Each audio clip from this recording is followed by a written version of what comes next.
Hi, it's Jennifer with Salina now, and we're back with Ricky with Kansas Missing and Unsolved. And today we are at the corner of Iron and Connecticut, and we're going to talk about the murder of Beverly Logan, which happened on January 21st, 2008. And I'll flip the camera around here and we'll let Ricky talk about it. Okay. January 21st, 2008, Beverly was scheduled to go to work at her job at Presbyterian Manor. She didn't show up to work. Her coworkers became concerned about that because she was a really routine person and was not like her not to show up, not call anything. So within an hour when she was supposed to be there, they called the police department. Officer came out to her house, which is right over here on the corner. And when he went up to knock on the door, he found the door open part, a little, they call it ajar. And so he went in. The house was dark. All the curtains were drawn, making it look very, very dark. Made his way through the house and found Beverly deceased in the kitchen. New information in a recent video I just watched regarding her case put out by the Deck podcast. They had two detectives in their video from the police department. One disclosed that she was found nude in the kitchen and that she was apparently in the process of getting ready for work because they found a wet towel in the kitchen and some of her clothing balled up on the floor in the bathroom. There are no signs of forced entry on the house. They were able to determine through autopsy, of course, she was stabbed 25 times and she did have defensive wounds. She did have one stab that was at the bra line on her right side as well.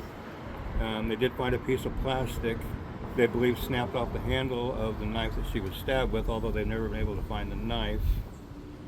So they're still trying to find that.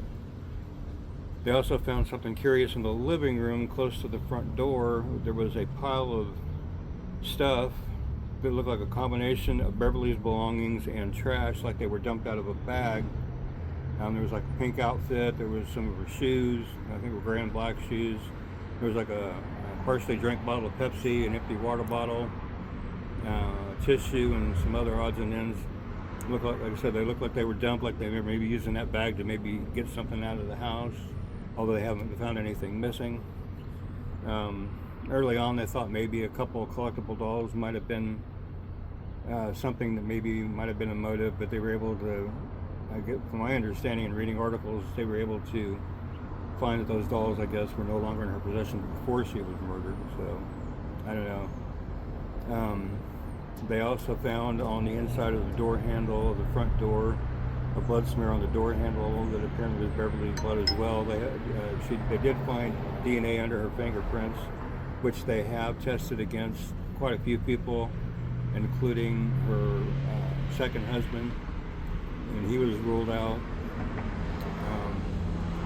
She did have another hobby that they think may have played into it. They're not sure and haven't been able to find any links, and that is her and a friend of hers were pen pals, and they used to correspond with prisoners in prisons like Ellsworth, Hutchinson, El Dorado, Leavenworth.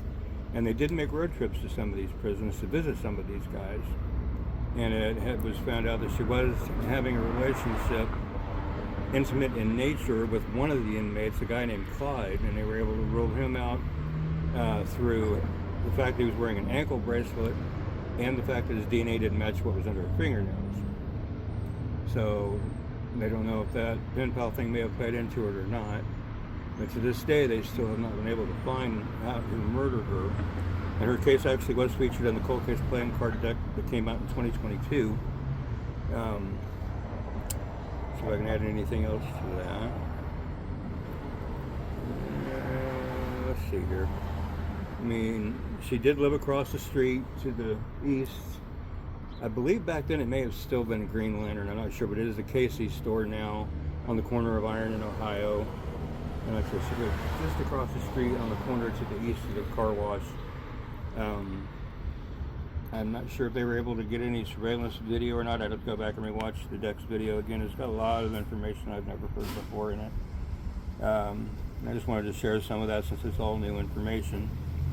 But if anybody else has any information at all, you can call the Salina Police Department at 785-826-7210, or you can call Crime Stoppers anonymously at 825-8477, or text SA Tips to Crimes 274637, or you can go to www.pd.salina.org and follow the Crime Stoppers link to submit a tip on the form on that website.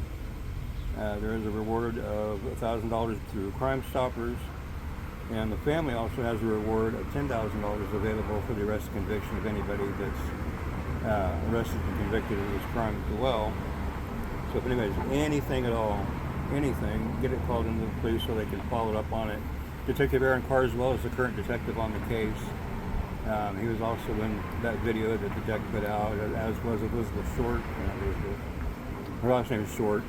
And she is a retired detective from the police department. She was also in the video as well, as were Beverly's sister, niece, and great niece, who are all keeping Beverly's case alive.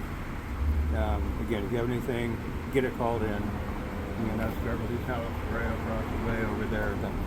The tan house with a light back then. But yeah, if you have anything, get it in and let them know. Thank you.